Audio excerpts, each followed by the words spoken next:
Hey everyone, it's Avenger Green here. So, this book has been on my radar for a bit, but I was on the fence for a bit about buying this book for budgetary reasons. But after reading the first issue, not only am I absolutely hooked, but I was inspired to make a full video review of this book. That comic is Avengers Inc. Issue 1, written by Al Ewing with art and colors by Leonard Kirk and Alex Sinclair respectively. And if the gorgeous Danielle Acuna cover didn't clue you in, this book isn't a big, bombastic superhero comic like the main Avengers book is. It's a detective story set in the Marvel Universe starring Avengers characters. Not the kind of premise I would pitch for an Avengers book, but I'm a man who loves a good detective mystery, so let's see what this book has to offer. And like any good detective mystery, we get our inciting incident at the Raft, where David Cadden, aka Whirlwind, is shot in the head. And we soon learn that he isn't the only one seemingly killed in his cell. 5 other villains were shot around the same time, setting up our mystery for Jan Van Dyne, aka the Lost, to investigate. But before I go into the characterization and plot, I want to give some kudos to the art team. I've always thought Leonard Kirk's art style is kind of similar to Brian Hitch, though not as detailed, or photorealistic. It's less stylized than other artwork I've seen, and more about making sure the characters consistently have the same proportions panel to panel. And I think it fits the tone of this book well, although the lack of detail does tend to make some faces appear flat at times.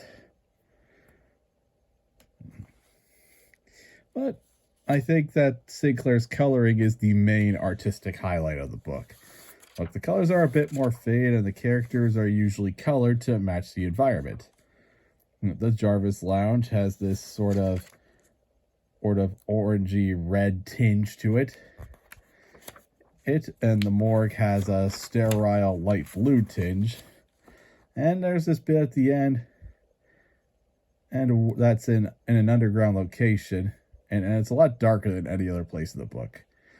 I've talked about enjoying bright, colorful art in comics before, and that's usually what I prefer, but this more faded look to the colors fits the story and tone. Like I said, this isn't a bit bombastic superhero comic. It's a detective mystery set in a superhero universe. And speaking of that story, let's get down to the characters and plot. In many ways, this book kind of feels like Al Ewing going back to his roots doing weird Avengers spin-off books before he made a big splash in Immortal Hulk.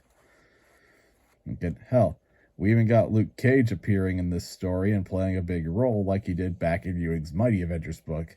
And his characterization of looking out for those who are abandoned by the system stays consistent with that run. And Jan in particular has a strong showing in the characterization department as our main character and our narrator.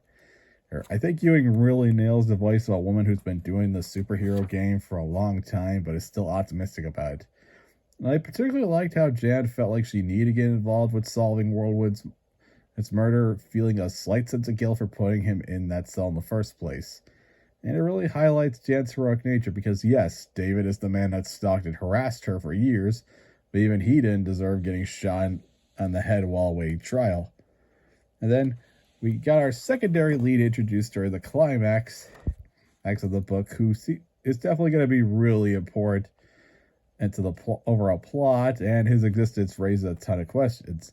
So when Jan goes back to the Raft to have to look over the bodies, the villains start coming back to life and attacking her, even though some of them still have holes in their heads.